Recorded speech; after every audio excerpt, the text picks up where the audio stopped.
This bill sends money all over the world to practically everyone, except for those who have had their businesses and livelihoods destroyed by government mandate lockdowns. I was sitting at home trying to recall the last time another country gave America any aid. Any. Couldn't think of any. Look, the pandemic response and the pandemic are two very different things. It's not COVID-19 that forced you to close your business down. It was the government, who, by the way, never missed a paycheck during this whole thing themselves. But the president signed this bill to avoid a government shutdown that would have happened at midnight tonight.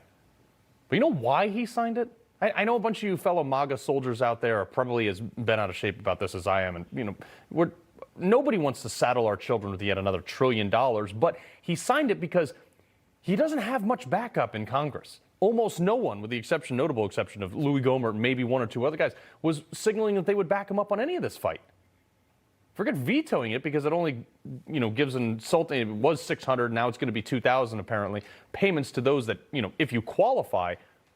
It includes whoppers like this: $7 million for reef fish management, $25 million to combat Asian carp. Your business is going down the tube, but let's spend $25 million to stop the invasion of giant goldfish. $25 million to count the number of amberjack fish in the Gulf. Yeah, this seems legit. $3 million to poultry production technology, another worthy taxpayer-funded cause, of course. $2 million to, drumroll please, research the impact of downed trees. Where I come from, this is called nature. Oh, we can't forget the $566 million for random construction projects for the FBI, and so they can get new office chairs. They don't have enough buildings already. Maybe they could have spent $40 million that they didn't spend on Robert Mueller's witch hunt instead. Stimulus checks to illegal immigrants that are almost double the size of what American citizens are eligible for. What sense does that make? This one really drives me nuts. $10 million for gender programs in Pakistan. A bunch of woke liberals should just share their gender studies degrees. Spare me. Back in 2018, the president said he would never sign a wasteful omnibus bill like this ever again. Deputy Assistant to the President, Judge Deere, tweeted, "The president is sending a strong message that makes clear to Congress that wasteful items need to be removed, sending back to Congress a redline version, item by item, accompanied by the formal rescission and request that to Congress insisting that those funds be removed from the bill." I'm sorry, but this was assuming anyone in Congress actually read the 5,600-page bill first. I hate to burst anyone's bubble, but if you think for a second Congress will do any extra work to renegotiate a bill that, when printed, weighs more than the average third grader, then you need to put down your peace pipe. Democrats and the president, in rare alignment though, both want to see the direct payment increase from $600 to $2,000, though the Democrats are not proposing any spending cuts in exchange to offset any increases, because they're Democrats. They don't cut anything except for the $400 million plus that they took away from our border security. And why would they? There's never been any incentive for representatives to get serious about spending in anything in this country. Some are inclined to say that our government is actually broken. I agree. That's actually not true, though. This system that has been warped and perverted by the entrenched politicians and their special interests, it's working exactly how they intended it to.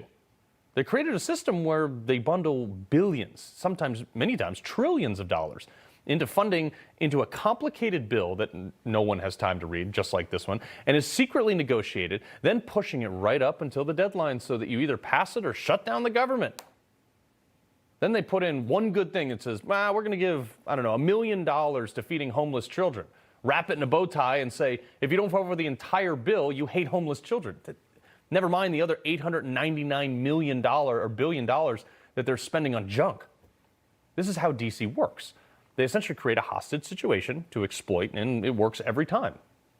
And if the system were really broken, then Lindsey Graham would not feel so comfortable going on TV to seriously defend millions of dollars being sent to Pakistan for gender programs, folks. Yeah, there are things in there. The foreign aid budget is 1% of all American spending. Pakistan is a place I really worry about. 85 countries, a woman can't open up a bank account without her husband's signature. She can't inherit property. If you're a young girl in Pakistan, life is pretty tough, so we're trying to make life better for women throughout the world. But 1% of all federal spending is foreign assistance. Oh, good. Oh, it's only 1% of budget goes to foreign aid. Let me ask you. Folks at home, let's use a nice round number. If you made $100 grand a year, would you borrow an additional $1,000 that you don't have and you can't pay back to get to someone who doesn't even like you? Probably not. How about worrying about women and girls in America who are struggling? Why not show more care and concerns for your own citizens? I think most of us will agree that life sucks for women in the Middle East. I've been there. I spent 9 years in and out of Iraq, but this is not the time to prioritize other countries. It's not. Lindsey Graham doesn't strike me as a man who particularly is sick about how our government spends money, so naturally he wants to be the budget chairman. He came out earlier, and Chris Clough said, if we keep the Senate, which I think we will, and I become the budget chairman, I'd like to create dialogue about how we finally begin to address the debt. Oh, dialogue, huh? That sounds good. How about just balance the budget? No focus group, don't appoint a committee, just get it done. And have the rest of our folks, he and the rest of the government have gone too far. They're too comfortable with the game where they pretend this is about maintaining a healthy economic system. That's over. That ended a long time ago. You cannot care about our national debt and champion a $1 trillion spending bill. That's not how math works. This could all be over tomorrow if governments ended their totalitarian lockdowns, their protocols, anything else. The American people could return to the vitality of the economy, all on their own through natural market forces. The government literally has to do less and will succeed.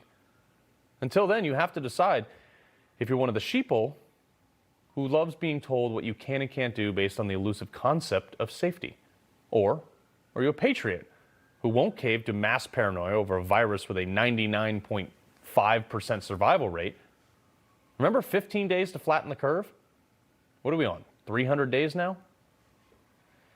We all have something we can learn from this woman. And you're willing to, risk people's lives. No, I'm not risking anyone's lives because I'm healthy. How do we know that you're healthy? I'm fine. Look at me. Do you understand that asymptomatic spread is not a thing. They've already shown there is no asymptomatic spread. There's no asymptomatic spread. I don't have symptoms. I'm fine. I'm not a carrier of disease. This is what I'm saying. They're treating us like we're diseased. You just said, how is it treating you like you're diseased? But then wearing you're telling a me how mask do you is know? not an imposition to be careful with other people's health. It's not just the mask. This it's is the social epicenter distancing. of it's the country. Lockdowns. It's everything. I'm not doing it anymore. I'm not doing it anymore. I'm done. Unbelievable. She's not making that up. Folks, I go to a gym in Greenwich, Connecticut, and the police showed up because somebody had their mask down over their nose, and they wanted them charged with attempted murder. It's getting out of control. A study out of the University of Florida reports asymptomatic spread of COVID may be rare. The whole reason healthy people are forced to wear masks, and you're supposed to close down your business and wait for Uncle Sam to cough up whatever Pelosi called peanuts twice a year, is because we were told that asymptomatic spread could be a key driver of this pandemic. Remember super spreaders? Well, if this study is correct, then it was all for nothing. Check out this chart. The black line shows the cases in California where they continue to rise, even though they basically live in a 1984-style hellscape where Gavin Newsom is their own big brother cracking down on anything that makes life worth living. The yellow line is Florida. Cases are still rising, but at a much slower rate than California, even though their governor said back in September, no more lockdowns. The facts are right in front of us. You know, the party of science. Tell the fun police to take a rap off. Why are we waiting on a bunch of bureaucrats who don't care about us at all to tell us where we're allowed to live, how we're allowed to go about our lives, how we're allowed to earn our living, and treat us as sick people? For people like Andrew Cuomo, Nancy Pelosi, Gavin Newsom, this pandemic is bringing them the best days of their lives. They're literally sitting at home just rubbing their hands together with more and more power. They thrive on the power, and they possess more than ever. And once the government takes power, they never give it back. 250 years ago, though, America took our power back. And dare I say, if these tyrannical nut jobs keep pushing that way, I fear, and I don't want this, but I fear it could happen again. You just watched Newsmax TV, America's fastest growing cable news channel, now in more than 70 million homes. You can get Newsmax TV on your cable system or check your cable guide.